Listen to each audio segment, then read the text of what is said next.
Setidaknya ada 24 partai politik yang mengikuti Pileg 2024 termasuk 6 parpol lokal. Hingga Senin, Selasa ini data KPU per 10 waktu Indonesia Barat menunjukkan 9 parpol belum lolos untuk melaju ke Senayan. Sementara itu 9 parpol lainnya sudah memastikan untuk lolos ke Senayan dengan PDIP sebagai pemuncak.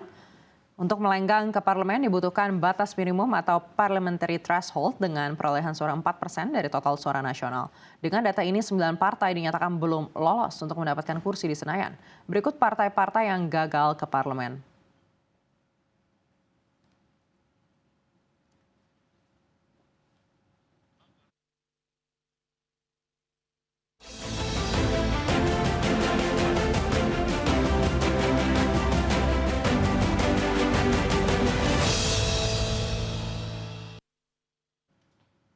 Menteri Keuangan Sri Mulyani tidak mau ikut membicarakan sinkronisasi pemerintahan dengan presiden berikutnya. Sri Mul mengatakan ingin mengerjakan tugas sebagai Menteri Keuangan. Sri Mulyani mengaku menyerahkan hal ini kepada Presiden Joko Widodo karena menurutnya dia hanya mengurus APBN saja. Meski begitu, Sri Mul mengakui sinkronisasi pemerintahan adalah sesuatu yang tidak terhindarkan. Menurutnya harus ada pembahasan antara pemerintah Jokowi dengan presiden berikutnya. Dalam pertemuan dengan Jokowi kemarin, Sri Mulyani mengaku mendapat sejumlah arahan, salah satunya terkait transisi kepemimpinan ke presiden baru. Namun Sri Mulyani enggan membeberkan detail arahan Jokowi tentang transisi pemerintahan.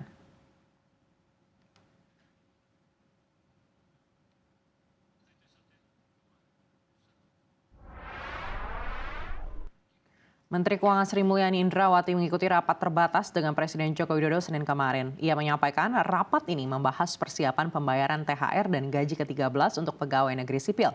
Selain membahas THR dan gaji ke-13 untuk PNS, Menteri Keuangan juga membahas automatic adjustment anggaran yang telah dilakukan. Kan itu sudah ada dalam Undang-Undang APBN 2024. Jadi untuk proses penyusunan RPB-nya dan supaya bisa dieksekusi pada biasanya 10 hari sebelum Lebaran kan harus mulai dibayarkan. Jadi persiapannya mulai dilakukan sekarang. Jadi tadi dilaporkan kepada Bapak Presiden. Kemudian mengenai beberapa perkembangan APBN 2024 ya, mengenai beberapa perubahan-perubahan yang terjadi karena adanya perubahan di dalam pos-pos belanja yang kemudian harus dilakukan adjustment dan bagaimana prospek untuk 2024. Juga mendapatkan arahan mengenai bagaimana untuk menavigasi situasi saat ini ya, terutama pada kondisi transisi supaya bisa tetap berjalan baik. Itu aja ya. Demikian update informasi domestik dan pasar keuangan terkini. Selanjutnya rekan kami Bramudia Prabowo akan menyampaikan informasi terkait bursa Asia hingga mancanegara untuk Anda. Bram. Ya, Nako Wijaya, kita ke informasi lainnya. Mayoritas bursa Asia Pasifik terpantau bervariasi setelah bergerak cenderung melemah sejak pagi tadi. Investor merespon rilis suku bunga PBOC yang diumumkan pada hari ini. Bank Sentral China atau PBOC memangkas suku bunga pinjaman 5 tahun sebesar 25 basis point menjadi 3,95% dan mempertahankan suku bunga pinjaman 1 tahun yang merupakan patokan untuk sebagian besar pinjaman rumah tangga dan korporasi tidak berubah pada 3,45%. Pemotongan suku bunga 5 tahun dalam penetapan bulanan untuk bulan Februari lebih besar dari ekspektasi penurunan antara 5 hingga 15 basis point dalam jajak pendapat para ekonom Reuters. Ini juga merupakan yang pertama sejak terakhir kali dipangkas pada bulan Juni sebesar 10 basis point.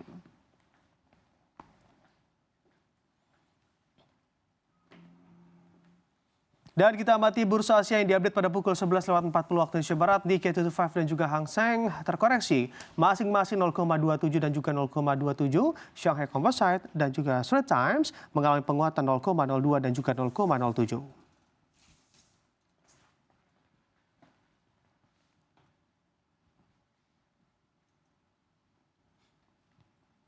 Sementara itu, situasi di Laut Merah semakin mencekam. Serangan Houthi pada kapal-kapal dagang kian masif, terbaru kapal dagang Inggris hampir tenggelam diserang Houthi. Juru bicara militer Houthi, Yahya Sari mengatakan, militan Houthi di Yaman menyerang kapal kargo Rubimar di Teluk Edan. Akibat serangan Houthi ini, kapal tersebut mengalami kerusakan berat dan beresiko tenggelam. Namun Sari menegaskan seluruh kru kapal Rubimar selamat setelah diungsikan. Sari menambahkan Houthi juga menembak jatuh drone Amerika Serikat di kota pelabuhan Hodeidah. Badan Operasi Perdagangan Maritim Inggris melaporkan pada hari Minggu di mana awak kapal telah meninggalkan sebuah kapal di lepas pantai Yaman setelah terjadi ledakan yang tampaknya merupakan insiden yang sama.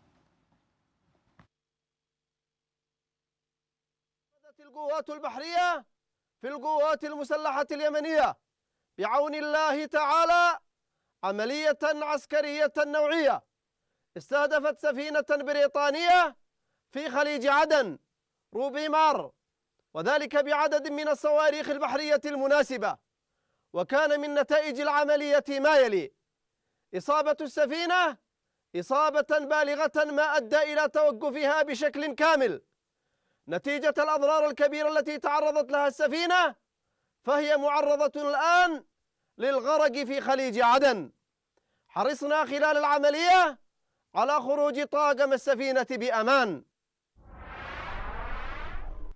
Dan berikutnya kita simak pergerakan harga sejumlah komoditas mengacu data yang kami himpun hingga pukul 11.40 waktu Indonesia Barat.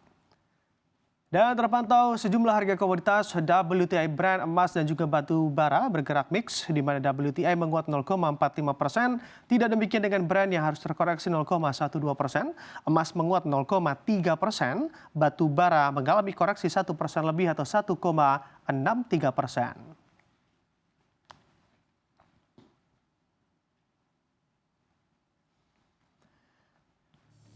Dan usai jeda, Powerlines akan kembali dengan ulasan perdagangan bursa saham di domestik dalam segmen Market Now. Jadi pastikan Anda tetaplah bersama kami di CNBC Indonesia.